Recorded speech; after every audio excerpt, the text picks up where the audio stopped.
Agora, a respeito da trigonometria, tem algumas coisas básicas aí que a gente tem que respeitar. E a primeira coisa é que a trigonometria, ela só atua em triângulos retângulos, a princípio, tá?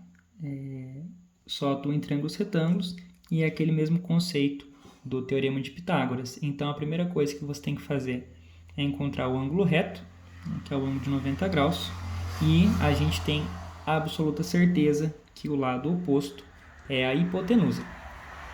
Encontramos a hipotenusa, os outros dois lados são os catetos.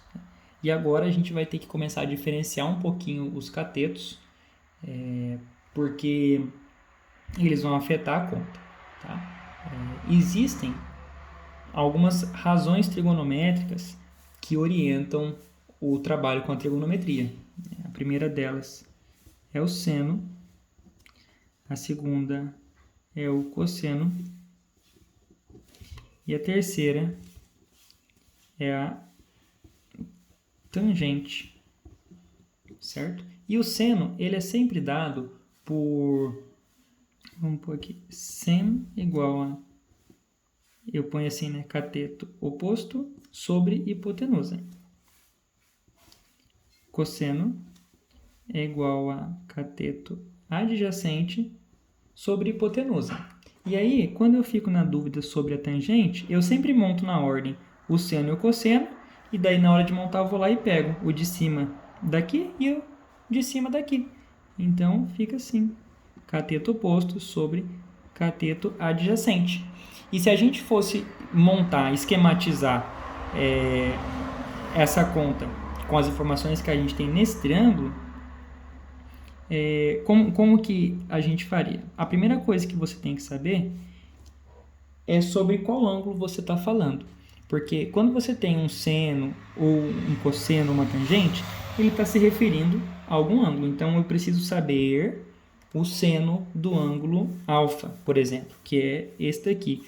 Preciso saber a tangente do ângulo beta, que é esse daqui. E por que você precisa saber isso? Porque às vezes você tem o ângulo em grau, você quer saber um valor, você quer fazer alguma conta mais para frente, tá bom? Mas a princípio é assim que funciona. Então, se eu quero saber, por exemplo, o seno de alfa, eu tenho que pegar o cateto oposto ao ângulo alfa, né? Aqui o ângulo alfa. Como que eu faço para saber qual que é o cateto oposto ao ângulo alfa?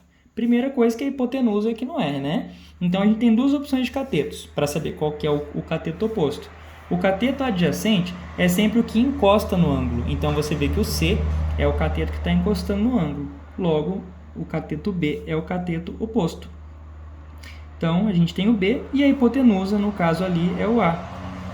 Quando a gente tem agora o cosseno de beta, beta é esse ângulo aqui, tá bom? O que eu preciso encontrar? O cateto adjacente. Como a gente falou, o cateto adjacente é o cateto que está encostando no ângulo aqui. Então, é B sobre A, né? Que é a hipotenusa. E se você for ver, milagrosamente, seno de alfa é igual ao cosseno de beta, né? Mais para frente você vai ver que isso vai ser bastante útil aí para algumas contas um pouco mais complexas, né? E, no caso aqui, tangente de beta. Então, aqui, tangente de beta. Cateto oposto ao ângulo beta é o cateto C. E o cateto adjacente, é o cateto que encosta, é o B.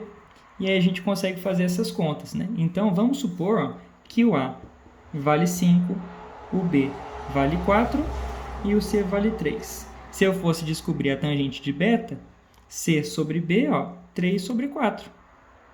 E aí você deixa assim mesmo. Tangente de beta é 3 sobre 4. Acabou. Tá?